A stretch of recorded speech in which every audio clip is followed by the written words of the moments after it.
मुक्ता का 3 तल्ले का मकान, नीचे बैठक तो छत पर रसोई। अरे मुक्ता, गर्मा गर्म रोटी तो ला, बहुत स्वाद बनी है सब्जी। लाई माँ, बस 2 मिनट। मुक्ता की दौड़ जो सुबह शुरू होती तो रात में जाकर रुकती। ऊपर नीचे करते करते पूरा शरीर थक जाता, लेकिन माँ, मैं आपके पैर में तेल लगाकर ही सोऊंगी, नहीं तो मुझे नींद नहीं आएगी। अरे जीती रहे बेटा, लेकिन तू थक जाएगी, वैसे भी तुझे 3 तल्ला चढ़ना है अभी। कैसी बात कर रही है माँ जी, मैं तो आज बहुत देर तक सोई थी, तो नींद कहाँ आएगी। सास को कब नींद लग जाती पता ही नहीं चलता। अगले रोज, अरे मुक्ता, जरा सामने ठेले वाले से आलू तो ले आ, 5 किलो पापड़ बना देती हूँ। होली आ रही है, मेहमान आएंगे तो क्या कहेंगे कि इन लोगों के घर तो कुछ बना ही नहीं। माँ, मैंने सब बना लिया है, आप चिंता मत करिए। होली वाले दिन दही बड़ा और पकौड़ों का इंतजाम भी कर लिया है मैंने।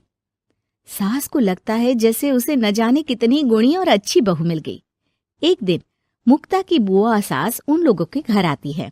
अरे भाभी, आपने तो हीरा बहू पाई है बिल्कुल। हर एक काम को ऐसे कर रही है जैसे कि रोबोट। एक हमारी है, 2 रोटी खिला दे तो गनीमत समझो। अरे हम तो बेटे को देख के सोच रहे थे कि कलवासा है, पता नहीं कौन शादी करेगा, लेकिन देखो जय दूध से फपकती बहू आई है।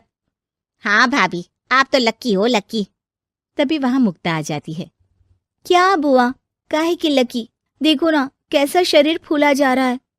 अब तक तो एक बच्चा भी हो जाना चाहिए था। अरे हो जाएगा बहू, क्यों चिंता कर रही है। कर्म कितने अच्छे हैं तेरे, तुझे तो जुड़वा बच्चे होंगे, एक बिटिया और एक बिटवा। होता भी ऐसा ही है। मुक्ता को 2 बच्चे एक साथ होते हैं। मुक्ता, जल्दी से ऑफिस के लिए खाना बना दो, मुझे देर हो रही है। हाँ, लेकिन जरा ये छोटे वाले को तो पकड़ लो, तब तक मैं रोटी सेक देती हूँ। मुक्ता सारे घर का काम बड़े ही मगन होकर करती। क्या पति, क्या सास, क्या बच्चे, रिश्तेदार, सभी की जरूरतों का ख्याल वो बखूबी रखती। लेकिन भाई चांद को भी ग्रहण लग जाता है।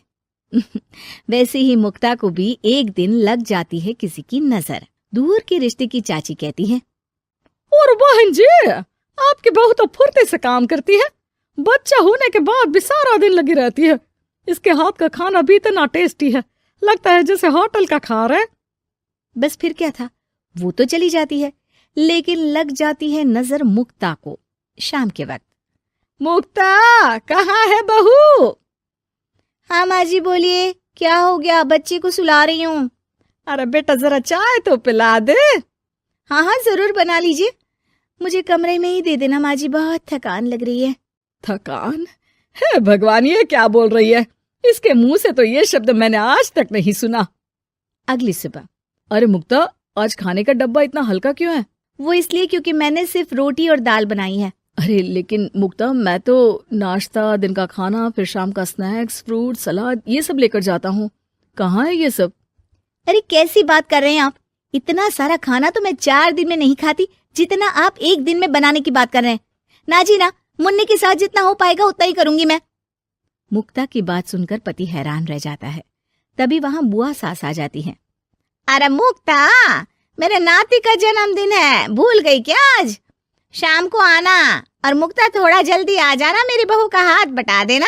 किचन में वो तेरी तरह स्मार्ट तो है नहीं कि फट फटाक से काम कर ले। अरे बुआ, कैसी बात कर दी, फट फटाक से काम कैसे हो जाएगा?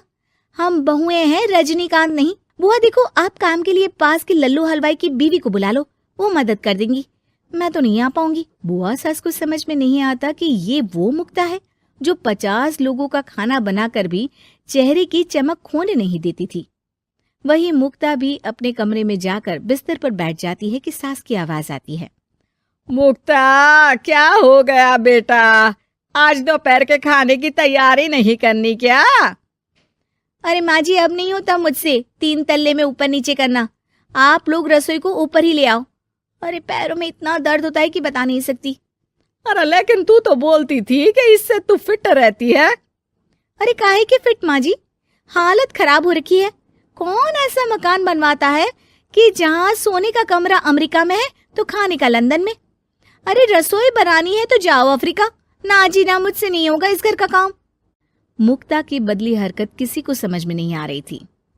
अरे ये मुक्ता को क्या हो गया है? मुझे तो लगता है इसकी माँ ने पट्टी पढ़ाई होगी। और ना जी ना, मुक्ता की माँ यानी मेरी समधन तो देवी है देवी। वो तो अपनी बेटी को ऐसे संस्कार दे ही नहीं सकती। मुझे माजरा कुछ और ही लग रहा है। तभी वहां मुक्ता हाथ में प्लेट और सब्जी लेकर आ जाती है। माजरा? किस बात का माजरा? खैर माँ जी, जरा ये सब्जी तो काट दीजिए, और हाँ, इसके बाद मैं आटा यहीं दे जाऊंगी, गूंद देना। हाँ हाँ, तू एक काम कर बेटा, गैस चूल्हा भी यहीं दे दे, बना भी दूंगी। अच्छा ठीक है, शाम को उसका भी इंतजाम कर देती हूँ। ये बोलकर मुक्ता वहां से चली जाती है। हे भगवान, ये तो वो मुक्ता है ही नहीं। अरे एक बार तो मुझे याद है, मेरे जूते भी इसने मुझे अपने हाथ से पहनाए थे। तभी सास के दिमाग की बत्ती जल जाती है। हाँ, कल वो कालिया की औरत आई थी ना, खूब तारीफ कर गई। उसके बाद से ही मुक्ता ऐसी हो गई है। फिर तो पक्का मान लो कि तुम्हारी बहू को नजर लगी है। एक काम करो, ये लो राई का दाना, दूर से बहू के ऊपर राम का नाम लेकर फेंक कर आ जाओ। जो नजर लगी होगी यूं भाग जाएगी। फिर क्या, होता भी ऐसा ही है। सास जैसे ही बहू पर राई फेंक कर वापस आती है, थोड़ी ही देर में मुक्ता भी आ जाती है। अरे माँ जी, आप ये सब्जी लेकर क्यों बैठी है? ना ना, लाइए, मुझे दीजिए। और चाची, अब तक आपके हाथ में चाय का प्याला नहीं आया। रुकिए, मैं अभी लेकर आई। मुक्ता के जाने के बाद सास चैन की सांस लेती है।